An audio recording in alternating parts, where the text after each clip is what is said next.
Whipping sauce. Whipping sauce. Texture dripping with the sauce. Dripping with the sauce. Finesse getting it with the sauce. Getting it with the sauce. In the kitchen whipping In the sauce. kitchen whipping sauce.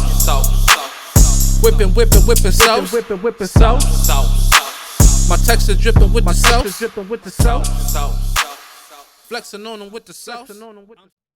What it do, people? Today I got my boy from the Bronx. You know what I'm saying? When you say the Bronx, you gotta say the Bronx. You gotta put that oomph into Bronx. it. The Bronx. You know what I'm saying? He did The his PX, baby. he did his thing in Hell's Kitchen, and he recently did his thing by beating that chef that I'm not too fond of. He beat Bobby Flay. So let's put it together for Trill Cooker. You heard?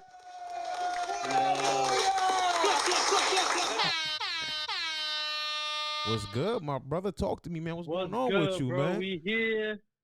We here, bro. Man, listen. Hell's Kitchen was one experience. You know what I'm saying? It was an epic experience. It was one that I never imagined.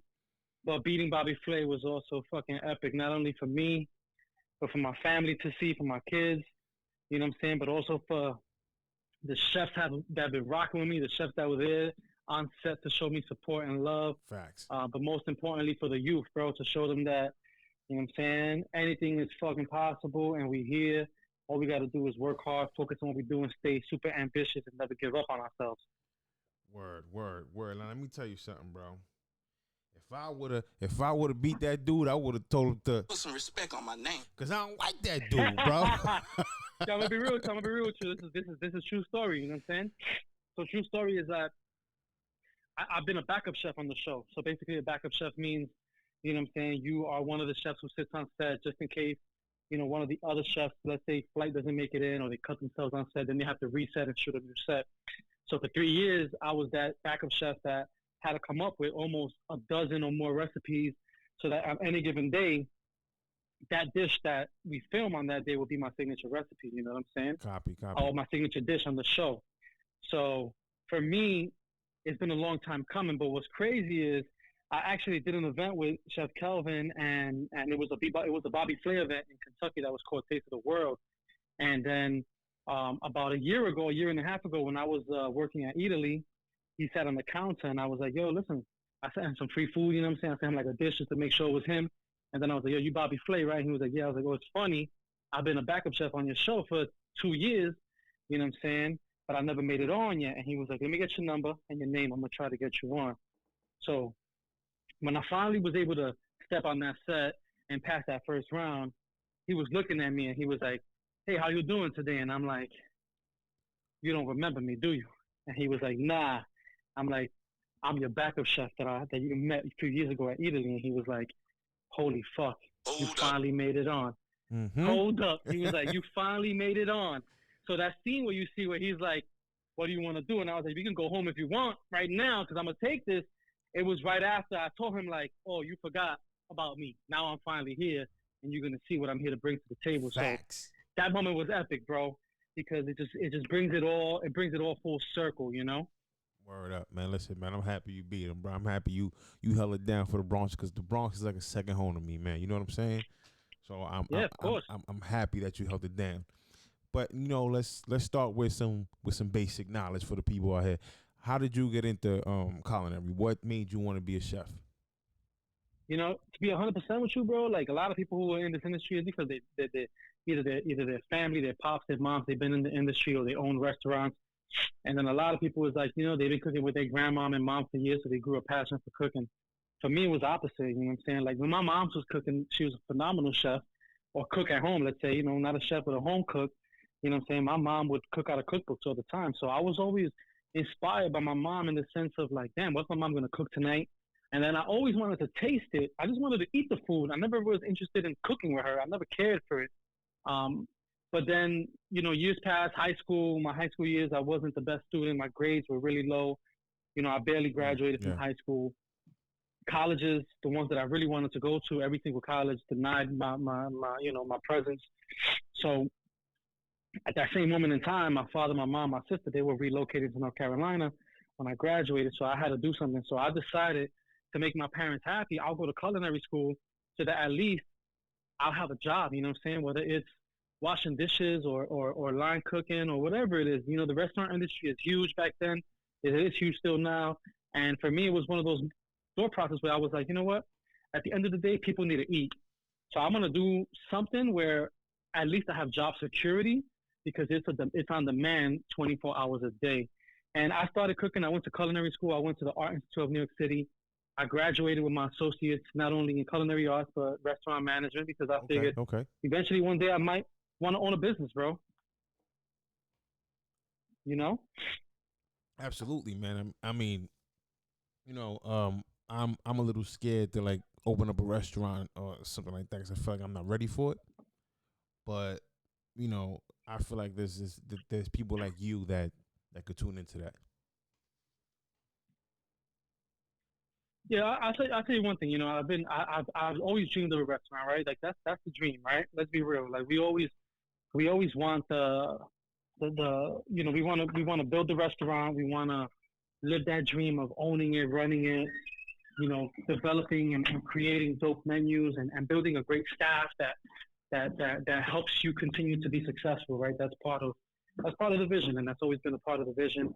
Um, but this year hit us hard. You know, this year has been probably the hardest year for restaurants, for chefs, for cooks, for anybody in this, bartenders, Anybody, mixologists, bro. managers, you know, owners. And I think that, you know, being a chef, you know, being a chef that, like, you know, I call myself, you know, a private chef nowadays. But back in the days, I was an underground chef, and for me, being that underground chef that was never, you know, never had the opportunity to actually open a restaurant myself. I'm kind of grateful for the way things kind of happened in the sense of like, you know, me not signing a 3-year lease last year.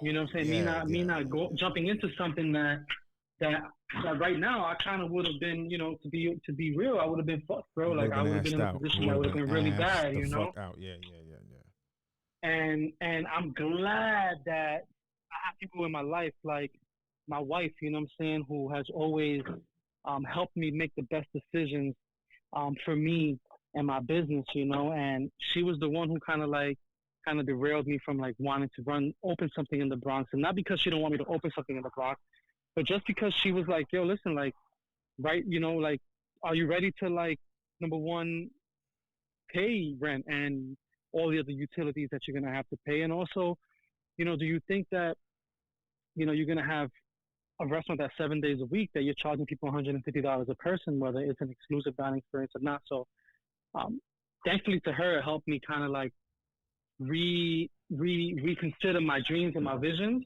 Okay, And okay.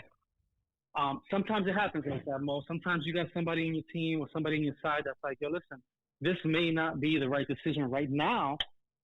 That doesn't mean that it's not the right decision moving forward in the future. You know what I'm saying? And right then in that moment, it just wasn't the right decision for me. And looking back at the way this year's been, I'm kind of grateful for that because I've been able to do other things. You know what I'm saying? I've been able to ramp out into other things and discover a new me. Bro, shout out to your wife for keeping your head on straight, Papa. You know what I'm saying? So, For real. always, bro. For real. Listen, at that.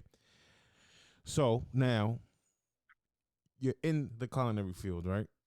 And Yeah. you're working all these hours, and you put in all this time, and you missing holidays and you missing birthdays. Now, if you knew that it was gonna be like this before you decided to become a chef, would you still do it?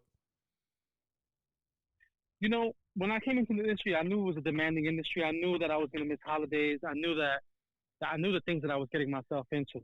You know, when I first got into industry, I didn't have no kids. You know what I'm saying? So for me, it was beautiful, bro. I thought it was high school all over again. You know what I'm saying? Like, think about it. Like, you work all day, like you're doing school with your schoolwork or whatever you do in school. Mhm. And then after you chill with your peeps, you know what I'm saying? So, like, for me, it was like, yo, we busted our ass all day, did 350 covers. And then the cooks go out to have a beer, smoke a joint, whatever we did afterwards. And it was always like a party life after work. And it was like you work hard and you play harder afterwards. And you stay up to the wee hours in the morning. And then you do it all over again. You know what I'm saying? It's almost You get Huh? it popping. Yo, for real. You get it popping. You get it popping. Yo, and for almost 3.5 years, 4 years, the beginning of my career, that's what I did, bro. Yeah, I just man. enjoyed life. I lived it, and I did a lot of things that, that probably nowadays I look back and I regret. But Shit, you ain't the only one, those brother. are those are the memories that we never forget. You know what I'm saying? I've met so many Copy. dope ass like chefs throughout this like past 18 years of this career. So for that, I'm always grateful for, man. But what I have, that's kind of why I started Trill Cooking. I started Breaking Bread Kitchen was that reasoning, bro. It was like I'm tired of missing holidays with my family. I'm tired of working on fucking Thanksgiving and only having Christmas Day off. I want Christmas Eve off. I want New Year's Day off. You know what I'm saying? And I wanted a better work-life balance, and that's why I started it, man. I really started it to kind of like see, number one, where my skills and my talent could take me just on my own, without any backing, without anybody kind of like, putting me on any type of pedestal. But it was also about, me creating some type of business per se that I'm able to not only work hard, play hard, but I'm also able to see my kids grow, bro. I'm able to go to my son's soccer game. I'm able to go see my daughter play volleyball. I'm able to see them walk down the fucking graduation aisle when they're graduating. You know what I'm saying? Those are the moments that we can never take back. We can never get those back. You know what I'm saying? So those are the moments that I never wanted to miss. And I created what I created so that I'm able to see my kids achieve what they've been willing to achieve while I'm achieving what I'm trying to achieve. And we could achieve it together. Copy. So now when you said you started what you started, is that your underground kitchen at your crib? Yeah, so when I first started doing, so I would say, all right, so like my journey's been like 8 years, right? So like 8 years ago, my cousin Chef Scott and myself, we started a company called Chef's Tape. Chef's Talented Actions, Producing Experiences. It was just inspired from Nick's tape. They were killing it with the Nick's tape, Rob, back then. Yeah, copy. And that's what inspired it, right? So we were just doing like little gigs here and there, bro. We would do pop-ups in clubs and just like cook fucking dumplings and like little just like hors d'oeuvres and shit like that, and do it live in front of people. And then a few years later, I transitioned into just like Chef Jose de Jesus, where my wife was like, yo, you got to be a little more professional. You got to represent who you are and represent your name. And then I started that, and with that, I joined Culinary Fight Night, where I met Chef Calvin Fernandez, where I was able to bring Chef's Tape into, and we were able to win that whole competition. And that's why Chef Calvin and I are really good friends to this day, is because he was like, yo, if this motherfucker could take me down, I gotta fuck with him, because this shit was real. And I'm always grateful for just the moments and times that have helped me not only meet new. Hold up. So you beat Chef Kelvin? So on the Culinary Fight Night, there was the Ultimate Championship. He was the Ultimate Champion, one of them. I was another Ultimate Champion, and we had to go against each other at the end. And I ended up beating him on that. It was a 3-course dinner for like over 150 people. We sold out fucking night. It was incredible. It was impeccable. And hats off to him and his team, because we still fucking brothers to this day. Pero tú ganaste, bro. Pero yo gané. And he knows that you won, baby. Don't try to take that back. I won. But at the end of the day, I always love Chef Calvin, because whenever we talk about how we met, he always brings that story up, and that's the first story he brings up. And for me, it's one of those moments where like back then I was a line cook, my dude. Like I went into this competition as a line cook, you know what I'm saying? And he was actually a chef running a restaurant. Everybody else was chefs. And for me to be the ultimate champion as a line cook, for me was pretty huge, because it was like, that's what's up, bro.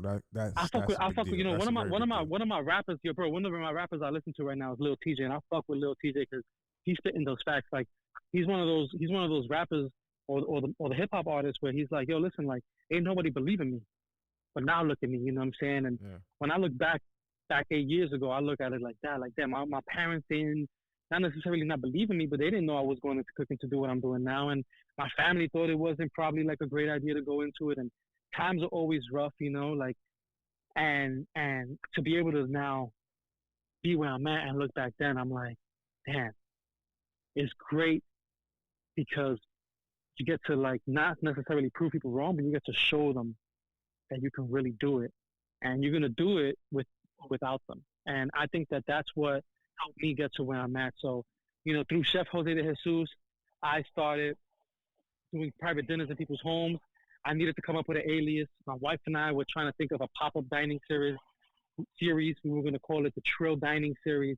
And Trill always stuck in my head because my wife would tell you, man, I've been with her 22 years in November, and she would always say, like, one thing about me is that I always keep it real, man. Like, you know, my cousins, sometimes they don't like to come with me with, like, drama because I'm going to tell them the real deal. I'm going to tell them whether they fucking are wrong or they are right, you know what I'm saying? And gotta keep it a buck. And gotta keep it a buck, 100 always, you know what I'm saying? So, like, Trill always stuck in my head. And then one day, my son, you know, he was like, I would say 4 at the time. He's 7 now. He would be like, yo, Dad, you're the cooker of the house. And one day I was like, yo, Trill cooker, that shit sounds ill. And I just threw it on my Instagram, and my wife was like, I don't like it. It don't sound crazy. You've been busting your ass for fucking 4 years already to be a chef, and now you're going to go backwards and be a cook again? And I'm like, but I'm the experience, though. People want to come to see the Trill cooker cook. You know what I'm saying? Like, and the cooker's cooking. And if I think about what we do, bro, anybody who really loves this, the Jean Georges, bro, the Masismo Boturas, all the chefs that are still in their kitchens to this day, not only just fucking managing them and running them to be successful and earning Michelin stars, but they're actually in the kitchen cooking. Those are the motherfuckers I respect, bro, because, you know what I'm saying? Like, yo, no matter how old I get, bro, and I always say this, like, I'm still going to be the Trill cooker in the kitchen, whipping something up, bro. It may not be all 7 courses, but it's going to be at least 2 of the 7, and you're going to see me work. But I'm still going to give you a great experience.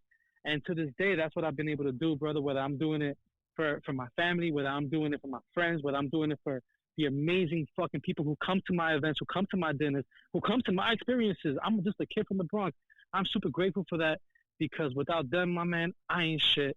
And I could never, ever, ever take that for granted. You know, it's crazy you say that because I just interviewed Chef Mario Pagan from Puerto Rico, and he said that's that, amazing. And he said that, listen, I'm not gonna tell you that I'm in the kitchen cooking every meal, but yes, I do go down there and I show him how I want the meal to be prepped, and I make sure that the meal goes out the way I want it to go out. Yo, bro, I'm gonna let you, bro. You have to hear that interview, bro. That shit was lit. He kept it a buck all the way. I can't wait because that's what it's about, bro. You know what I'm saying? Like, eventually we have to evolve. We have to level up, bro. And does nobody want to be the line cook they were when they were 21 or 22 or 23, whatever age? Life is about becoming greater. Facts. You know what I'm saying? It's not about being stagnant. And through that, sometimes certain other roles have to take place. But it's always still about being true to yourself. And that's why I call myself, or people call me, the Trill cooker, is because no matter whether you see me on Hell's Kitchen or you see me be Bobby Flay or you've been to one of my dinners or you see me in a fucking restaurant eating with my family, it doesn't matter. I'm always the same person. Yeah, you go, bro. I'm not gonna change for nobody. After you beat Bobby Flay, bro, you threw up that BX sign rápido, papa. That was lit. I had to, bro, because like I feel like the Bronx needs so much representation, bro. Like there's nobody out here, like, you know, I mean, there's a few people, but there's so many of us out here who are fucking creative and talented. But some of us are just so stuck in our ways that we're so scared to take that next necessary step that we need to take. And I'm here to show them that we can take that step, man. And after we take that step, there's fucking 10 more steps you got to take before we got to take 20 more. You know what I'm saying? And that's the thing that we have to understand is nothing in life is easy, bro. This cooking shit is the hardest thing ever. I would never want my kids to be in this industry or chefs or anything in this pastry life or none of that because it's about showing and proving yourself. You know what I'm saying? These are the fucking major leagues, bro. Yeah, this is the major leagues. And either you fucking stay in the fucking minors your whole fucking life, and like I said, it's not bad to be a line cook, especially if you're working for like, you know, big name companies like unions and shit like that where you're gonna make $30 an hour. You don't want to be on the line, my nigga. You know what I'm saying? But you don't want to settle. You know what I'm saying? Life is not about settling, bro. Listen, even in marriage, bro, it's about fucking sacrificing. It's about fucking changing it up, my man. You always, like, it's with food. Sometimes you gotta spice it up. You know what? You couldn't find those fucking mushrooms. You better make it happen with something else. And that's what everything in life is about, bro. Like, you know, if you did the same shit every day, if you stayed the same way every day, fucking, this would be the fucking Mr. Rogers neighborhood, bro. We're not trying to live in Mr. Rogers' neighborhood. We're trying to take over the universe. We're trying to see what's out there. You know what I'm saying? We only get one life to live, and And cooking has shown me, man, seriously, bro, cooking has shown me that life is a beautiful thing. Cooking has put me in positions where I never imagined I would ever be in serious mode. Like, this is real talk, you know what I'm saying? This is not even fucking Trill. This is fucking Pito talking. The kid from the Bronx that grew up on 149th Street, you know what I'm saying? Who fucking, you know, through my lifetime had to sell drugs and do certain things that I maybe necessarily didn't want to do, but had to do. And when I started cooking with food, and my cousin Ryan, he'll tell you, man, my cousin Ryan, that's my wife's cousin really, but he's my brother because I lived with him and I've known him for years. He would tell you, bro, we used to drive back from dinners like upstate, and I used to look at him, he used to help me out. And I would be like, yo, bro, just made like $2,000 on a fucking dinner. Like, I feel like I'm selling drugs. Because it was so surreal to me. It was like, how, like, I never thought it was possible for me, myself, to go and kind of like run a business in somebody else's home or create an experience and make really good money doing it.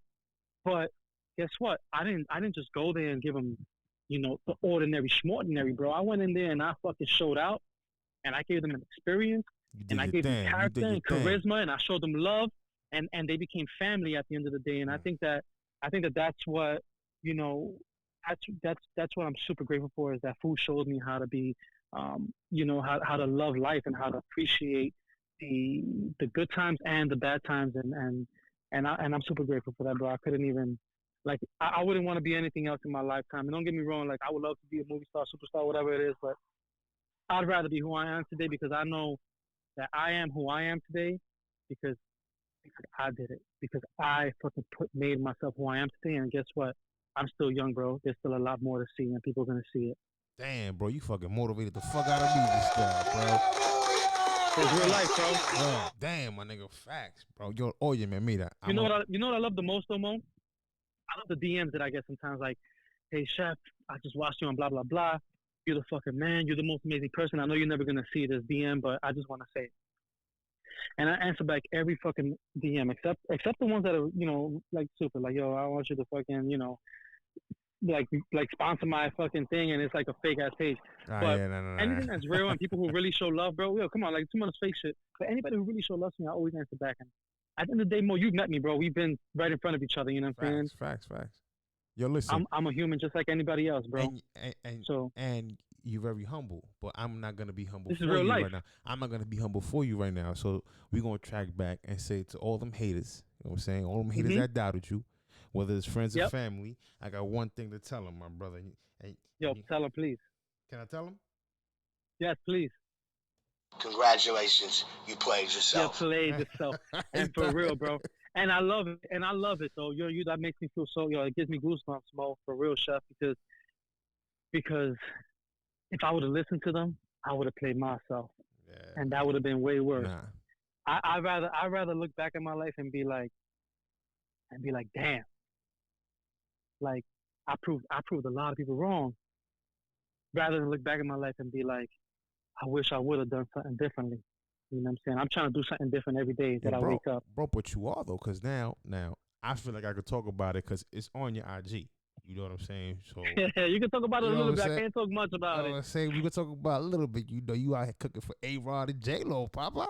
You know, Latino, Beyonce and Jay right there, bro. That must be a great experience. And quite honestly, I'm saying with all due respect, you know what I'm saying, I don't know how you keep it together being around that woman. But baby, I love you. I'm just saying this about J-Lo, not about nobody else. I'm just saying I don't know how you keep it together, bro. So for me, bro, I love what I do. I'm passionate about what I do, and I'm always gonna give everybody my all. Whether I'm cooking in the backyard, bro, and I'm roasting a pig for my family to eat, or I'm cooking for, you know, the queen of the world. To me, it's not about. It's about my passion for food, and I just want to share it with everybody. You know what I'm saying? And I'm just grateful that I'm able to share it with everybody that I share my passion with, bro. Whether it's, you know, a local from the Bronx or it's fucking whoever, you know, and the biggest celebrity in the world, bro. Like, to me, I just love to cook, and I just want to cook, and I just want to do it as much as I can. You know what I'm saying? We never know how long we're gonna be here. It's showtime. That's what I'm talking about, my brother. Shit. To be real with you, bro, and I, you know, like, you know, my thing is like, I started a underground dining series, bro, out of my house. You know what I'm saying? And if there's anything in my lifetime that I'm super proud of, is that it's like, yo, taking the chance on myself to like risk it all. You know what I'm saying? And then have it, and then watch it become super successful and get covered by so much media. For me, and that was way before Hell's Kitchen even aired, bro. Like that was fucking at least a year and a half before it aired, maybe two. For all that to happen before the show aired, so people could know who I really am, was the biggest thing for me. And that's why I say, for me, it's about the passion of food, bro. Like I just want to share my love with everybody. You know what I'm saying? And I know that everybody's not gonna be able to like taste a part of what I'm able to create, but the ones that do, for them, not only am I extremely excited for them, because when I taste my food, it tastes great, but I'm also humbled. You know what I'm saying? I'm also honored, and I'm also excited. You know, there's so many emotions that I go through because all I want to do is cook. So when somebody's not only enjoying it, but when they're having a great time, or you know, they want to take selfies at the end of the night, whatever it is, food is my passion, bro. And I just want to be able to learn more stuff from all the amazing chefs all over the world. Instagram, you know, I follow so many chefs, and I'm always inspired by them. And you know, I have favorite restaurants that I go to that I love to go to just because I love the way they create. And so for all of that, bro, like I live life nowadays, and I just and I cry sometimes, to be honest, you know, like seriously, I cry because to me, sometimes it doesn't seem real, you know, and I think that that's what makes it real, is that I know it's real. Sometimes I dream about this thing, and like literally, I dream about my life. I dream about my life, and then I wake up, and then I think to myself, like, these things are really happening. You know, like I'm not dreaming about these things anymore, and uh, obviously there's always bad times too in someone's life, right? Like my grandmother's really sick, and I have to like have that mental of my grandmother going through what she's going through, while my life is, you know, I'm living my dreams, and I'm cooking for celebrities, and I'm cooking for, you know, hundreds of people, bro, and I'm cooking for regulars who call me on a daily basis. I cook for people maybe dozens of times, and whether it's in my crib or in their crib or they're hosting private parties, and for everybody, all those people who I'm mentioning, I'm always grateful for them, because with everything that someone goes through, good or bad, bro, like all those little things, they mean something, you know what I'm saying? And they mean a lot to somebody like myself, because I never had those things. You know what I'm saying? I never had the opportunity to cook with a Michelin star chef like Gordon Ramsay, because I wasn't able to make those sacrifices at the beginning of my career. Copy. So all of that means the world to me, and I could never like ignore it, you know? Yo, my brother, listen. You started at the bottom, man. I gotta stop saying the N word, ladies and gentlemen. I'm trying, but you know, in this area is a little hard, because you know, that's how we greet There's too each much other. rap music out. Yeah, There's too much hip hop music out. It's like, and it's saying so hard, the N word bro. to us is a positive thing. You know what I'm saying? I'm trying so hard. But listen, my brother, you started from nothing, and you doing absolutely the most right now, and it's great to see, bro. You, whether it's you on TV, you cooking for celebrities, you doing your pop-ups, everything, bro. It's coming together for you, my brother, and I'm proud of you, man. Thank you, man. I'm gonna tell you one thing though. It took a long while to get here. But eventually we got here. But with that, bro, I learned how to be patient. I learned how to sacrifice a lot more than what I was ever willing to sacrifice. And I started to see victories, and I started to feel just a lot greater about what I do and why I do it. Well, listen, brother, you are by far, I think you're an inspiration to a lot of people, to a lot of young chefs. So if there's one thing you could tell a young up and coming chef, what would it be? Man, the one thing I would tell an up and coming chef, like young, I'm talking about just getting into the industry. The first thing I would tell them is like, save your money, don't go to school, like go work for the best restaurants, right? Like if I was like, let's say 18, 19, 20, 21, 22 even, and I wasn't in a serious relationship, because back then I was, but if I wasn't in one, then I would have worked for like all the best Michelin star restaurants in New York City, and I would have probably traveled to France and probably traveled to Italy for a little while and just kind of like experience 6, 7 years of the industry throughout the world, and then come back and then try to do my own thing and try to be my own chef and try to recreate, what I've learned and what I'm been thinking and what I've envisioned, and then put it on the table or put it on a plate or put it on paper or put it anywhere. Just put it in your soul and put it in the universe. You know what I'm saying? Because it's hard to find something that you really love and you're really passionate about. That's one of the hardest things in this lifetime that we go through, I think. And I think a lot of us go through it. We all go through it. But I think the one thing I do think is that once you do find that passion, once you find something that you love doing, that when you wake up in the morning and you go do it, you don't feel like it's the worst thing in the fucking world that you could possibly be doing at that moment in time. It feels great. It feels like, it brings joy to your life. It brings joy to others. You know what I'm saying? Yeah. Once you find that passion, that one thing, figure out, do research, keep working on it, and just be the best that you can be at it. You know what I'm saying? The best that you can be at it, not the best in it, because you ain't trying to compete with anybody. You know what I'm saying? One thing, when I started competing in shows, I was trying to compete against everybody else, and then I realized I was only really beating myself because I was too worried about what they were doing and not worried about and focused on what I was doing. And it helped me learn that the competition is not about me and you. At the end of the day, the competition is about me. It's like, how far can I push myself? How far can I go? And like I said, I've gone pretty far in my career, in my lifetime right now, and it's not even as far as I would love to go.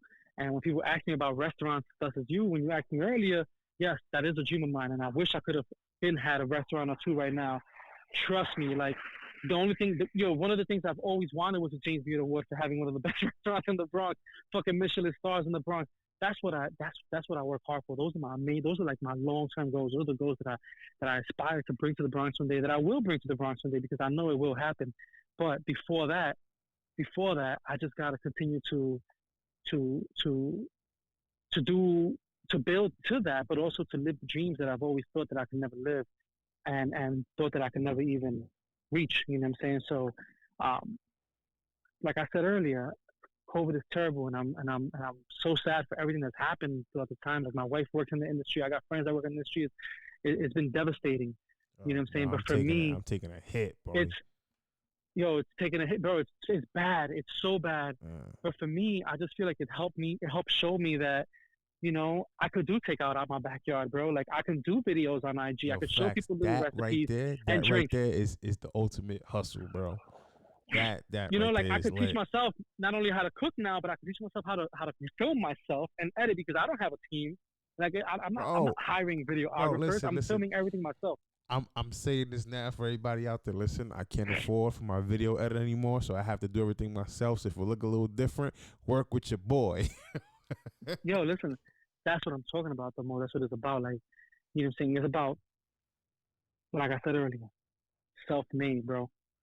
Yeah, when I look at myself, I look back and I'm like, I self-made myself. I am Trill Cooker today because I made myself Trill Cooker. People call me Trill on these streets because I made that possible. I showed them that I could do what I do, and I could do it really well, and I could do it fucking whenever the fuck you want it to happen, wherever you want it to happen. You know what I'm saying? And that's why I say food is my passion, because whether we're on fucking the middle of a street, or on a bridge eating, or in the finest of restaurants that you've ever visited in your life, I'm just there to bring that experience, and I'm there to cook that good food and just give you my vision of what I want food to taste like, and textures and acidity and all that good stuff. You know what I'm saying? So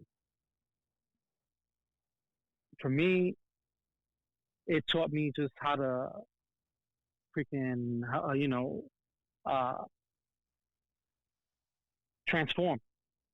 And then, like, I think about the best rappers like Jay-Z, right? Like, the reason he's the greatest at what he does is because he knows how to evolve into the new era, and he knows how to recreate, and he's never just the same OJ. You know what I'm saying? Focused, man.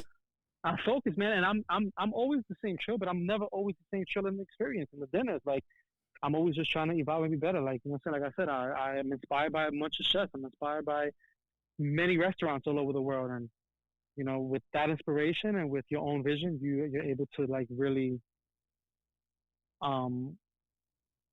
create some really dope ass food. Big facts. Big facts. Yo, ladies and gentlemen, my boy Trill Cook on here spitting knowledge Yo, right Trill now. And Cooker. if y'all ain't Yo, listening, Trill Cooker from the Trill BX. Cooker out here talking knowledge. I better listen up.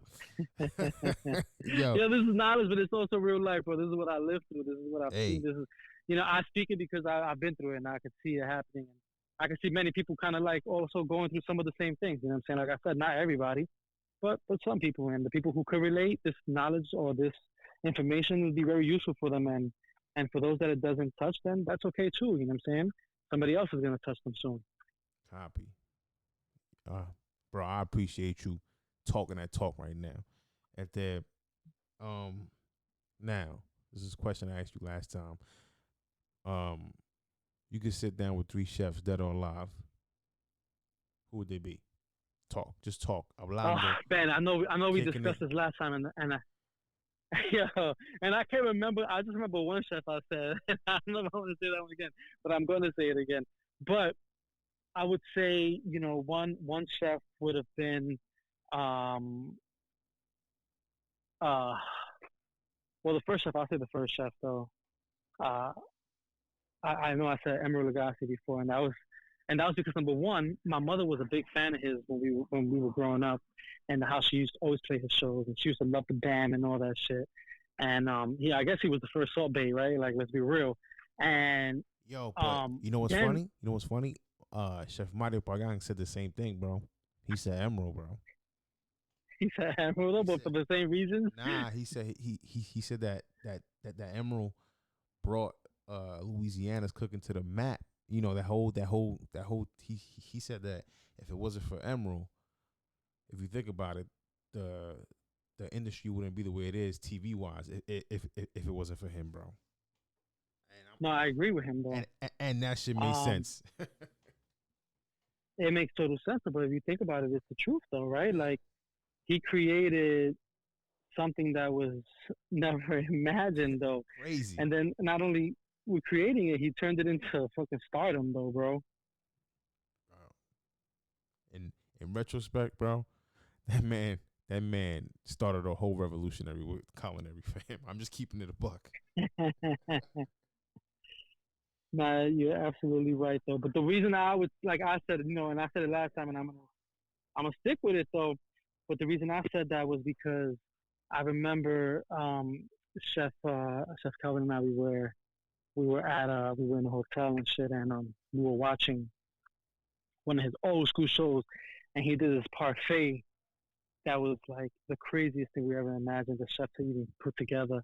It was, to me, very bad, bro. And we were just laughing the whole night about the episode.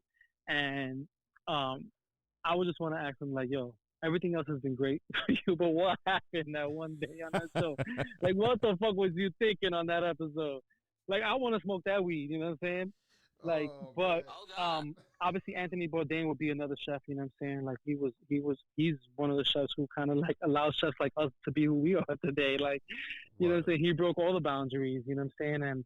And it's sad because this industry does that to us, you know what I'm saying? It depresses us. It makes us very anxious. It scares us. We don't know what the next day is going to look like. And it's, like I said from the beginning, it's a tough industry, bro. Like, would I ever imagine being in it? No. Do I ever want to go back to working in restaurants? No. But will I ever own one? Maybe. Like, I don't know yet. Those are some things that I think about. But he taught us how to, like, be fearful. Like, fucking, like there's no boundaries in this industry. And sometimes we feel like we have a bunch of boundaries. We just got to understand that there aren't any. And the ones that are there, the few that are still there from like back in the days, we got to break them shit down, because it's not about how you look in this industry. It's about what you do. Can you fucking cook or no? You know what I'm saying? Like, can you cook me a fucking amazing meal or can you not? And that's it. Mm-hmm. Can you create? Can you hold the line down? You know what I'm saying? Can you put on your big boy pants? If not, pa la calle. Nah, not yet. Like, he's probably number 2, and wow, I would have to think of a number 3. I mean, if I would have to think of a number 3 chef that I would love to meet, that's a tough one for me. Because I've met a few chefs, you know, like I've met John George and I've met and Bobby Flay obviously, and I've been with Gordon Ramsay for a while Yo, John, filming, and John George. Let me tell you something about John George, bro. I was downstairs in the John George is basement. I was downstairs in the basement, and the station was right in front of the office where the glass is at, bro. ¿Pa qué fue eso? What was that for, bro? I'm here. This was a long time ago, bro. I must have been like, it was like, damn, 2006. I want to say, bro. It was a long time ago, and I'm there, and I'm doing a foie gras creme brulee. Some weird shit he had going on, bro. He put the foie gras mousse on a crouton. He put sugar on top of the hat. I was fucking that shit up, dude. I was fucking it up. And I look around to make sure nobody sees me, bro. And I look up, and that dude was looking straight at me, bro. Yo, when I tell you, bro, my heart stopped, fam. My heart stopped. Yo, he came outside and I thought he was gonna go in. But nah, dude. He calmed me down. He explained it to me properly, bro, and I did it right. I will always have respect for that chef, bro, because of that. Because if that would have been he's me, awesome, bro. if that would have been me, and I would have seen a cook fuck up frog guard twice, I would have went in. He's amazing, bro. I would say my third chef would be Paul Bocuse, though. Word. And the main reason is because he's like he's the king of this shit, you know what I'm saying? And he was a G, like, cooked till he rest in peace, and he passed away, bro. Like he never left the kitchen, you know what I'm saying? And that's when I say, like, the best restaurants are the ones with the chef's still in there. You know, the chef's still in the building, whether he's cooking or not. I'm sure he touches the pan. I'm sure he's fucking plating some dishes in there. 100% at the age he was, you know what I'm saying? Like, and for that, I respect that. Like, I want to hustle like Paul Bocuse hustled, you know what I'm saying? Till I die. You know what I'm saying? And that's why I love this shit, because you can do it as long as you fucking want. As long as you know, it's just up to you. The fact that his I can't say family tree. I want to say chef tree. You know what I'm trying to say? The fact that his chef tree trickles down so much, bro, is insane. And the fact that man had how many Chef Whites at his funeral, bro? Over 200, something crazy like that. And it wasn't ordinary chefs, bro. It was big wigs at his wedding, bro. That's I mean at his funeral. That's the king, bro. That's crazy. Like he you know, he's the master at this shit, bro. He's a legend, you know, and that's what I'm trying to say. Like, I listen, I'm never gonna be remembered like a Paul Bocuse or even an Emeril Lagasse. But no habla así, bro. You can't talk like that, bro. People who do know and will know and will always know, bro. You can't talk like that, bro. You can't talk like that, bro. No, you know what I mean. I mean, yo, Paul Bocuse, like, come on, like, that's, you know, fucking Michael Jackson, a pop, bro. Like, fucking Michael Jordan, the basketball. You know what I'm saying? Yo, like, bro. yeah, you're gonna have the LeBrons and you're gonna have the fucking, you know, the fucking Princes and Prince is the king, is a legend too. But you know, you're gonna have all the other pop stars, but ain't nobody gonna ever be that legend. You know what I'm saying? And that's what Paul Bocuse is, and that's why I respect him. That's why I would have loved to have met him in his and my lifetime. Yo, I'm gonna tell you some crazy shit, bro. I was working at Le Cirque, and he walked in the kitchen. It was the craziest shit, bro. The craziest shit. And it's funny because that same day there was like $8,000 of truffles on the chef's table. And he walked in, and at the same time, the owner of Le Cirque comes in. Bro, I'm cutting asparagus, right? But like I said, this is back in the day. I'm throwing this shit in a scrap bowl. I'm only getting the tips for the nice little plate up. I'm throwing this shit in a scrap bowl. Bro, the owner, for some reason, he knew what the fuck I was doing. He knew I was green, bro. He looked at me. He walked directly towards me. And mind you, back in the day, I ain't know who Paul Bocuse was, bro. So when he walked in with him, I said, who the fuck is this old guy? You know what I'm saying? But in retrospect, that day was crazy. And now, you know, a few years ago, it made sense why it was such a big, what's what I'm looking for? A big commotion in the kitchen. A big deal. Yeah. You know what I'm saying? And bro, when the owner walked in, bro, which he passed about last year, may he rest in peace. he walked in, bro, and he looked at my scrap bowl. He legit took up the asparagus, looked at me and said, "Soup." And Paul Bocuse turned around, bro. I'm like, oh shit, why is everybody looking at me now, bro? It was crazy, dude. Crazy. That's hilarious, bro. That is Bro. funny. I didn't get to meet him. I ain't shake his hand, Soup. but I saw him in person. The You see what I'm presence, saying? but the presence, Yeah. you know what I'm saying? Yeah. And that's what I'm saying, though. That's sometimes that's what it's about. All you need to be is in the presence of. You don't necessarily have to work with, you know what I'm saying, or build with, or whatever it is. Like, you just need to be around greatness in order to be great, and you got to put yourself in those positions. And sometimes those positions present themselves in front of you. You know what I'm saying? It's just the thing is, if you're sitting at home, that shit ain't gonna happen. You know what I'm saying? And you got to be working. You got to be out there doing it. You got to be out there grinding. Like that story is fucking hilarious because, you know, like I said, you was in front of a legend. You was in front of the Michael Jordan and this shit. Yeah, you know but what I'm saying? bro, as a young cook, I ain't know who the fuck he was. You know what I'm saying? No, of course. Even me. You think when I first, I'm like I said, I'm born and raised in the South Bronx. You think when I started cooking, I knew, Yeah, you know, the only chef I knew was nothing. Emeril Lagasse. I only knew because my mom was watching him on TV, and I'm like, yo, Emeril Lagasse is man. You know what I'm saying? Like my mom loves him on TV. But other than that, I didn't know shit about food. I didn't know who the fuck, you know, any of these chefs were. Like fucking, you know, Patali or fucking, you know, anybody really, bro. Like, you know, the Jean Georges and the fucking David Burks of this fucking industry. Like, to me, those are just names, bro.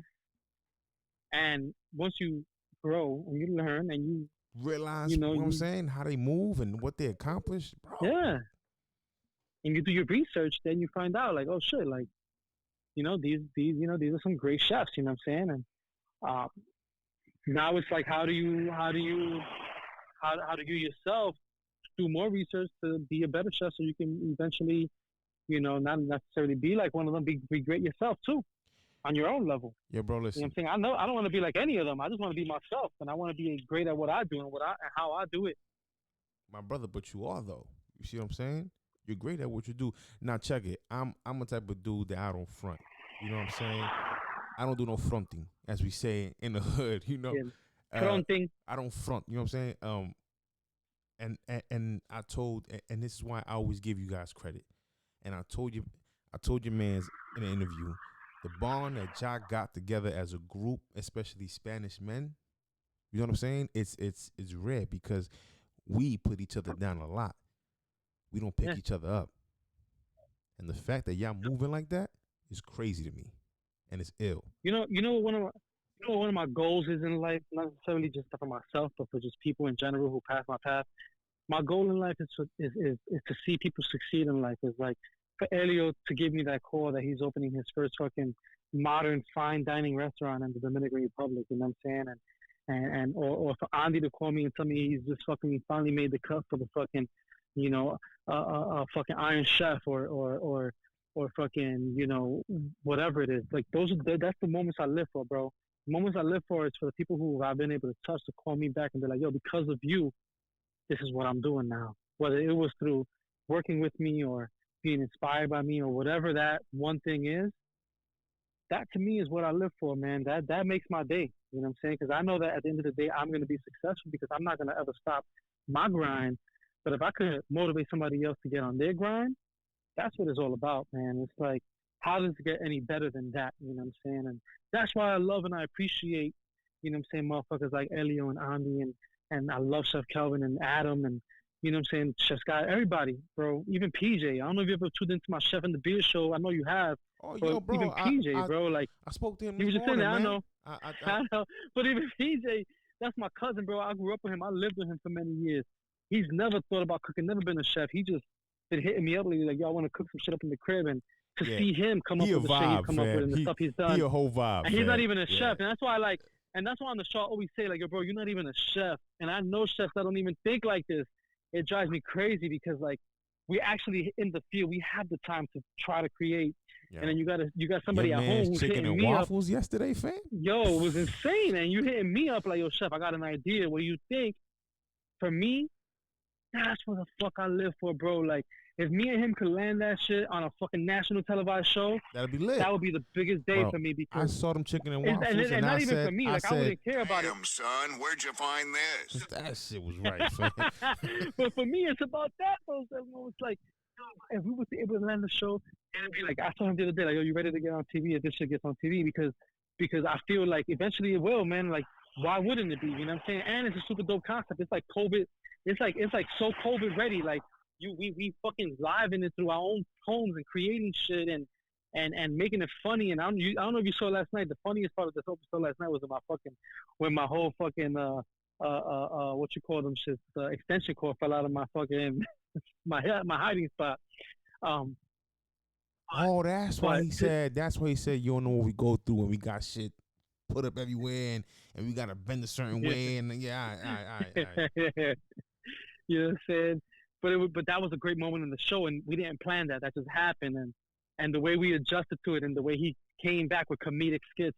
That's to me what makes that chef show so dope is the fact that PJ and I are able to just be ourselves. We're able to be family, be brothers, bro. Like that's what we've been our whole lives. But now we're on two different parts of you know, of America. He's in DC and I'm in fucking New York, and we're able to cook together. We're able to share these moments together. We're able to laugh. We're able to cry. You know what I'm saying? We're able to just be able to enjoy the moments that we have and cherish them. And while we're doing it, we're cooking some dope ass food together. You know what I'm saying? Me as a professional chef and him as a home cook. And that show for me right there is like so unique and so epic. And the day that it does get on TV, like I said, I'm putting it in the universe. I'm going to be more happy for PJ than I am for myself or for the show. And that's because, like, you know, he had the vision at first, and he was the one trying to push me to do something like this with other people, not necessarily with himself. And the fact that it came out the way it's come out, and it's been so successful and so comedic and there's so much vibe, bro, like so much BXI. It's lit, fam. I was just being so happy for him because, like, he would have never imagined that, just thinking about it, you know what I'm saying? If I could bring that dream to reality, bro, which I will one day, I don't know how I'm going to do it, but I'm going to fucking do it. It, like, that's what it is for me. It's like just showing PJ, like, yo, you see that? You thought about that, and look where it's at now. We made that shit happen, bro. You know what I'm saying? Because I want him to believe also that anything is possible. You know what I'm saying? As long as we just fucking work harder than it, we make it real. Like, it has to be real, bro. It has to be Trill. If shit is not real nowadays, and you're not really putting out, you know, the real you, or you're not cooking the real food that you want to cook, and you're just trying to like be like somebody else, or you're trying to replicate something, eventually you're gonna fail at it. You just gotta be authentic. And I think that's what he shows on the show. Like, he's authentic, and his fucking food is fucking blowing me out the box. That show is fire. And you know, the fact that you said about being true, you know, when I started this podcast, people told me, yo, Mo, you can't really be yourself because you too wild. I said, what the fuck you mean I can't be myself? And what the fuck is the point of me starting the podcast? Well, you gotta watch how you curse, and you gotta watch. You know what the fuck I told them? Get the fuck out of here. That's bullshit. It's bullshit, bro.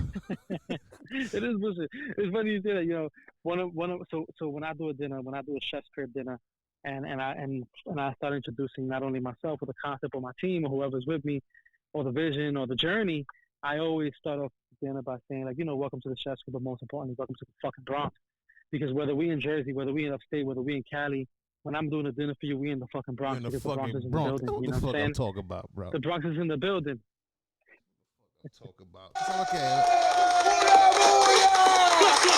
La pámpara prendía. Fuck all that. That's what I'm talking about.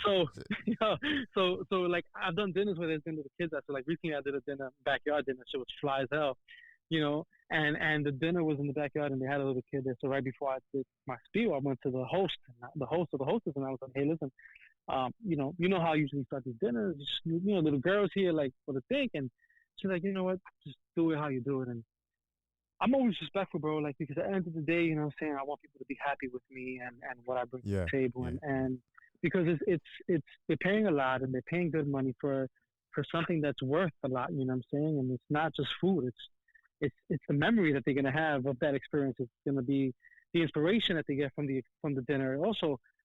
But I you know, I feel you, bro. Like, you gotta be yourself. Like, I've done dinners with businessmen and women who were sitting on the table, and I'm like, welcome to the fucking Bronx, because with my goatee on, with my hat backwards, you know what I'm saying, like with my fucking Yeezys or my sneakers on, because I want them to see me and be like, oh shit, who the fuck is this guy?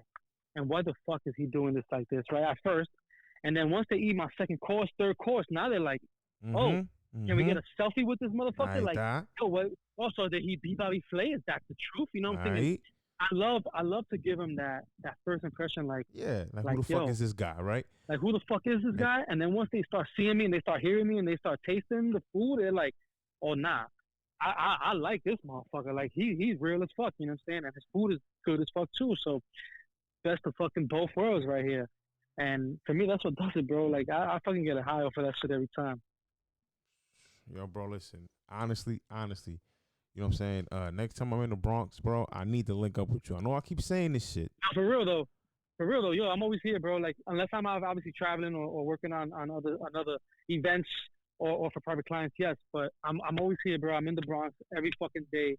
You know what I'm saying? I'm in the Bronx more than the city, more than Brooklyn, more than any other fucking any other borough. But Listen, I know you're a busy man, and it's a blessing. So if I can't get you, bro, that means you're out there doing your thing. You feel me? But next time, bro, I really gotta link up. I'm supposed to go out there sometime after I get back, because I'm going to Puerto Rico next week. But after I get back, oh, nice. Yeah, bro. I'm supposed to. Yo, good for you, bro. You need that. Shit, my nigga, cause gay. I'm gonna pick up some stuff from Pitorro from Okay. Yeah, and then I'm gonna pick up some stuff from the Bronx Brewery. So I'm gonna hit you up, bro. Nice. Yo, but hit me up though. Absolutely, bro. But speaking about PR, Chef Mario Pagan hooked your boy up, bro. He said pick any restaurant, cause dude owns like 5-6 restaurants down there, bro. Really? He said pick any restaurant. I got you. Guess he what? What? So I hope you're doing your research and making sure you go to one that's not only not too much far out the way, but also one of the spots that really like is towards your liking and really gonna give you that wow factor that you want to get while you're in PR, bro. Yeah, man. Listen, the plan is because I went out there last year, but it was still a little, shit wasn't moving. But now with everything opening back up, and there's thank God there hasn't been no really bad hurricanes down there this year, so it's moving down there, so I just can't wait to go, bro. I really can't wait to go. Listen, I know I'm Dominican, bro, but I love Puerto Rico. Like, you don't understand. We appreciate you, bro. Yeah. Yo, I have never been to DR, but I'm dying to go. But I appreciate you for loving PR. And PR is a beautiful place, bro. It's been like almost fucking 8 years. Yo, bro, it's sad. The man who raised me, bro, for 18 years was Puerto Rican, bro. I've been on there plenty of times, bro. I love that place, man. Yo, but mira, my hermano, it's been real. Thank you for keeping it a buck in this Appreciate you always, Chef bro. Mo. Yo, bro, put all your plugs in, bro. All your plugs. Yeah.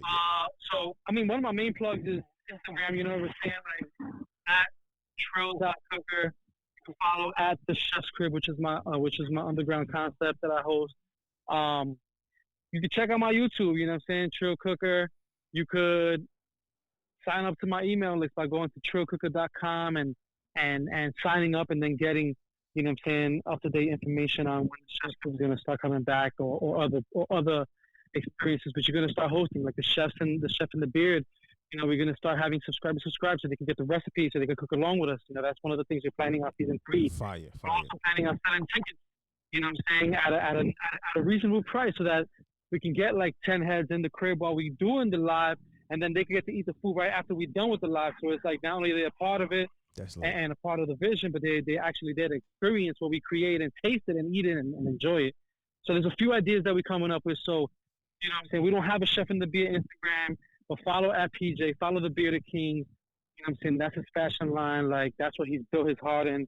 But just follow the vibe, man. Follow the positivity. You know what I'm saying? Follow the fucking ambition and follow your heart, most importantly. Fuck following me, man. Just make sure you follow what you want to do and how you want to live your life and just live it. That's the most I can say, Mo, because that's the realest shit ever right there. Listen, brother. I appreciate you, bro. You already know the deal, man. Appreciate you. Stay safe. Stay blessed, bro. You too, brother. Stay safe.